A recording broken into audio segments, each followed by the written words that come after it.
Well, welcome back. And that was the story of the Duffelpuds. Ken, I hope you're having a chance to enjoy a little snack.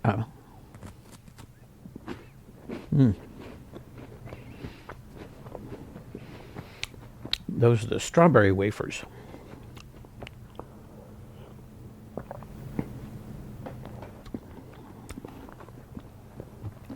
Well, we finished the story with the Duffelpuds. Now on to chapter 12. The Dark Island. After this adventure, they sailed on south and a little east for 12 days with a gentle wind, the skies being mostly clear and the air warm, and saw no bird or fish, except that once there were whales spouting a long way to starboard. Lucy and Reepicheep played a good deal of chess at this time. Then on the 13th day, Edmund, from the fighting top, sighted what looked like a great dark mountain rising out of the sea on their port bow. They altered course and made for this land, mostly by oar, for the wind would not serve them to sail northeast. When evening fell, they were still a long way from it, and rowed all night. The next morning the weather was fair, but a flat calm prevailed. The dark mass lay ahead, much nearer and larger, but still very dim, so that some thought it was still a long way off, and others thought they were running into a mist. About 9 that morning, very suddenly, it was so close they could see that it was not land at all, nor even in an ordinary sense a mist. It was a darkness. It's rather hard to describe, but you will see what was like if you imagine yourself looking into the mouth of a railway tunnel, a tunnel either so long or so twisty that you cannot see the light at the far end. And you know what that would be like. For a few feet you would see the rails and sleepers and gravel in broad daylight. Then there would come a place where they were in twilight, and then, pretty suddenly, but of course without a sharp dividing line, they would vanish altogether into smooth, solid blackness. It was just so here. For a few feet in front of their bows, they could see the swell of the bright greenish-blue water. Beyond that, they could see the water looking pale and gray, as if it would look late in the evening. But beyond that again, utter blackness, as if they had come to the edge of a moonless and starless night. Caspian shouted to the boatswain to keep her back, and all except the rowers rushed forward and gazed from the bows. But there was nothing to see by gazing. Behind them was the sea and the sun. Before them, the darkness. "Do we go into this?" asked Caspian at length. "Not by my advice," said Drinian. "Captain's right," said several sailors. "I almost think he is," said Edmund. Lucy and Eustace didn't speak, but they felt very glad inside at the turn things seemed to be taking. But all at once the clear voice of Reepicheep broke in upon the silence. "And why not?" he asked. "Will someone explain to me why not?" No one was anxious to explain, so Reepicheep continued. "If I were addressing peasants or slaves," he said, "I might suppose that this suggestion proceeded from cowardice. But I hope it will never be told in Narnia that a company of noble and royal persons in the flower of their age turned tail because they were afraid of the dark." "But what manner of use would it be plowing through that blackness?" asked Drinian. "Use?" replied Reepicheep. "Use, Captain? If by use you mean filling our bellies or our purses, I confess it will be of no use at all. So far as I know, we did not set sail to look for things useful, but to seek honor and adventure. And here is as great an adventure as I have ever heard of. And here, if we turn back, no little impeachment of all of our honors." Several of the sailors said something under the breath that sounded like, "Honor be blowed." But Caspian said, "Oh, bother you, Reepicheep. I almost wish we'd left you at home. All right. If you put it that way, I suppose we shall have to go on. Unless Lucy would rather not." Lucy felt that she would very much rather not, but what she said out loud was, "I'm game." Your Majesty will at least order lights, said Drinian. By all means, said Caspian. See to it, Captain. So the 3 lanterns, at the stern and the prow and the masthead, were all lit, and Drinian ordered 2 torches amidships. Pale and feeble they looked in the sunlight. Then all the men, except those who were left below at the oars, were ordered on deck, and fully armed and posted in their battle stations with drawn swords. Lucy and 2 archers were posted on the fighting top with bows bent and arrows on the string. Renf was in the bows with his line ready to take sounding. Reepicheep, Edmund, Eustace, and Caspian, glittering in mail, were with him. Drinian took the tiller. "And now, in Aslan's name, forward!" cried Caspian. "A slow and steady stroke, and let every man be silent and keep his ears open for orders." With a creak and a groan, the Dawn Treader started to creep forward as the men began to row. Lucy, up in the fighting top, had a wonderful view of the exact moment at which they entered the darkness. The bows had already disappeared from the sunlight before the stern. The bows had already disappeared before the sunlight had left the stern. She saw it go. At 1 minute, the gilded stern, the blue sea, and the sky were all in broad daylight. Next minute, the sea and the sky had vanished. The stern lantern, which had hardly been noticeable before, was the only thing to show where the ship ended. In front of the lantern, she could see the black shape of Drinian crouching at the tiller. Down below her, the 2 torches made visible 2 patches of deck and gleamed on swords and helmets, and forward there was another island of light on the forecastle. Apart from that, the fighting top, lit by the masthead, which was only just above her, seemed to be a little lighted world of its own floating in lonely darkness. And the lights themselves, as always happens with lights when you have to have them at the wrong time of day, looked lurid and unnatural. She also noticed she was very cold. How long this voyage in the darkness lasted, nobody knew. Except for the creak of the rowlocks and the splash of the oars, there was nothing to show that they were moving at all. Edmund, peering from the bows, could see nothing except the reflection of the lantern in the water before him. It looked a greasy sort of reflection, and the ripple made by their advancing prow appeared to be heavy, small, and lifeless. As time went on, everyone except the rowers began to shiver with cold. Suddenly, from somewhere, no one's sense of direction was very clear by now, there came a cry, either of some inhuman voice or else a voice of one in such extremity of terror that he had almost lost his humanity. Caspian was still trying to speak. His mouth was too dry, when the shrill voice of Reepicheep, which sounded louder than usual in the silence, was heard. "Who calls?" it piped. "If you are foe, we do not fear you, and if you are friend, our enemies shall be taught the fear of us." "Mercy!" cried the voice. "Mercy! Even if you are only one more dream, have mercy. Take me on board. Take me even if you strike me dead. But in the name of all mercies, do not fade away and leave me in this horrible land." "Where are you?" shouted Caspian. "Come aboard, and welcome."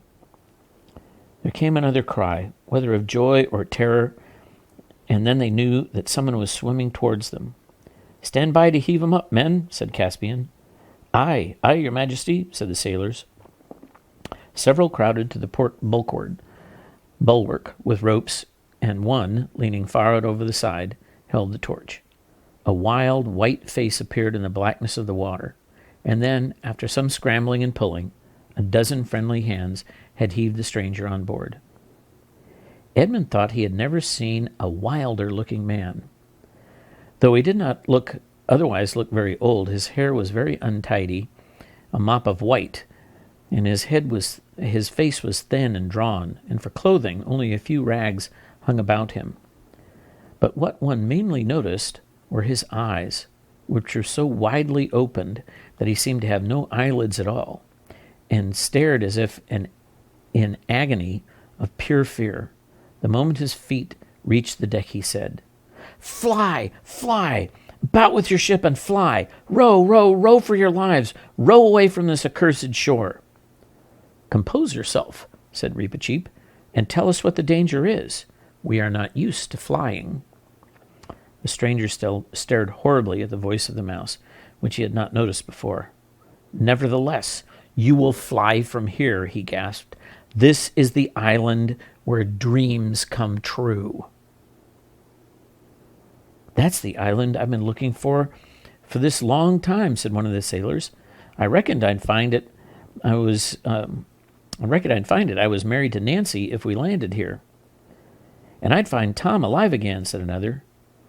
"Fools," said the man, stomping his foot with rage. "That's the sort of talk that brought me here, and I'd better have drowned or never been born. Do you hear what I say? This is where dreams, you understand, come to life, come real, not daydreams. Dreams." There was about a half a minute silent, and then, with a great clatter of armor, the whole crew were tumbling down the main hatch as quick as they could and flinging themselves on the oars to row as they had never rowed before. And Drinian was swinging round the tiller, and the boatswain was giving out the quickest stroke that he ever had heard at sea, for it had taken everyone just half a minute to remember certain dreams that they had had, dreams that make you afraid to go to sleep again, and to realize what it would mean to land on a country where dreams come true. Only Reepicheep remained unmoved. Your Majesty, he said, "are you going to tolerate this mutiny, this poltroonery? This is panic. This is a rout." "Row! Row!" bellowed Caspian. "Pull for all your lives. Is our head right, Drinian?" "You can say what you like, Reepicheep, but there are some things no man can face." "It is, then, my good fortune not to be a man," replied Reepicheep with a very stiff bow. Lucy, from up aloft, had heard it all. In an instant, that one of her own dreams, which she had tried hardest to forget, came back to her vividly, as if she had just woken from it. So that was what was behind them on the island in the darkness. For a second she wanted to go down to the deck and to be with Edmund and Caspian. But what was the use? If dreams are coming true, Edmund and Caspian themselves might turn into something horrible just as she reached them. She gripped the rail of the fighting top and tried to steady herself. They were rowing back to the light as hard as they could. It would be all right in a few seconds. But oh, if only it could be all right now. Though the rowing made a good deal of noise, it did not quite conceal the total silence that surrounded the ship. Everyone knew it would be better not to listen, not to strain his ears for any sound from the darkness. But no one could help listening, and soon everyone was hearing things. Each one heard something different. "Do you hear a noise like a huge pair of scissors opening and shutting over there?" Eustace asked Relf. "Hush," said Relf. "I hear them crawling up the sides of the ship." "It's just going to settle on the mast," said Caspian. "Ugh," said a sailor. "There are the gongs beginning. I knew they would." Caspian, trying not to look at anything, especially not to keep looking behind him, went aft to Drinian. "Drinian," he said in a very low voice, "how long did we take rowing in? Rowing to where we picked up the stranger?" "5 minutes, perhaps," whispered Drinian. "Why?" "Because we have been more than that already, trying to get out." Drinian's hand shook on the tiller, and a line of cold sweat ran down his face. The same idea was occurring to everyone on board. "We shall never get out." "Never get out," moaned the rowers. "He's steering us wrong. We're going round and round in circles. We shall never get out." The stranger, who had been lying in a huddled heap on the deck, sat up and burst out into a horrible screaming laugh. "Never get out!" he yelled. "That's it, of course. We shall never get out. What a fool I was to have thought that they would let me so easily go as easily as that. No, we shall never get out." Lucy leant her head on the edge of the fighting top and whispered, Aslan, if ever you loved us at all, send us help now." The darkness did not grow less, but she began to feel a very, very little better. After all, nothing has really happened to us yet, she thought. "Look!" cried Relm's voice hoarsely from the bows. There was a tiny speck of light ahead, and while they watched, a broad beam of light fell from it upon the ship. It did not alter the surrounding darkness, but the whole ship was lit up as if by searchlight. Caspian blinked, stared round, saw the faces of his companions, all with wild, fixed expressions. Everyone was staring in the same direction. Behind everyone lay his black, shapeless, sharp-edged shadow. Lucy looked along the beam and presently saw something in it. At first it looked like a cross, then it looked like an aeroplane, then it looked like a kite, and at last, with a whirring of wings, it was right overhead and was an albatross. It circled 3 times round the mast, and then perched for an instant on the crest of the gilded dragon at the prow. It called out in a strong, sweet voice, which seemed to be words, though no one understood them. After that it spread its wings, rose, and began to fly slowly ahead, bearing a little to starboard. Drinian steered after it, not doubting that it offered good guidance, but no one except Lucy knew that as it circled the mast it had whispered to her, "Courage, dear heart." And the voice, she felt sure, was Aslan's, and with a voice of delicious smell breathed in her face. In a few moments the darkness turned into grayness ahead, and then, almost before they dared to begin hoping, they had shot out into the sunlight and were in the warm blue world again. And all at once everybody realized there was nothing to be afraid of, and never had been. They blinked their eyes and looked about them. The brightness of the ship herself astonished them. They had half expected to find that the darkness would cling to the white and green and gold in the form of some grime or scum. And then first one, and then another, began laughing. "I reckon we made pretty good fools of ourselves," said Relmph.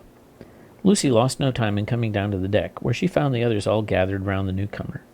For a long time he was too happy to speak, and he could only gaze at the sea and the sun and feel the bulwarks and the ropes, as if to make sure he was really awake, while tears rolled down his cheeks. "Thank you," he said. "You have saved me from... But I won't talk of that. And now let me know who you are. I'm a Telmarine of Narnia, and when I was worth anything, men called me the Lord Roop." "And I," said Caspian, "am Caspian, king of Narnia, and I sail to find you and your companions who were my father's friends." Lord Roop fell on his knees and kissed the king's hand. "Sire," he said, "you are the man in all the world I most wished to see. Grant me a boon." "What is it?" asked Caspian. "Never bring me back there," he said, pointing astern. They all looked, but they saw only bright blue sky and bright blue sea and bright blue sky. The dark island and the darkness had vanished forever. "Why," called Lord Roop, "you have destroyed it." "I don't think it was us," said Lucy. "Sire," said Drinian, "this wind is fair to the southeast. Shall I have your poor fellows set up and set sail? And after that, every man who can be spared to his hammock." "Yes," said Caspian, "and let there be grog all round. Hey-ho, I feel I could sleep the clock round myself." So all afternoon, with great joy, they sailed southeast with a fair wind. But nobody noticed when the albatross had disappeared. The end of that chapter. And I hope you have a good night's sleep without dreams. See you tomorrow.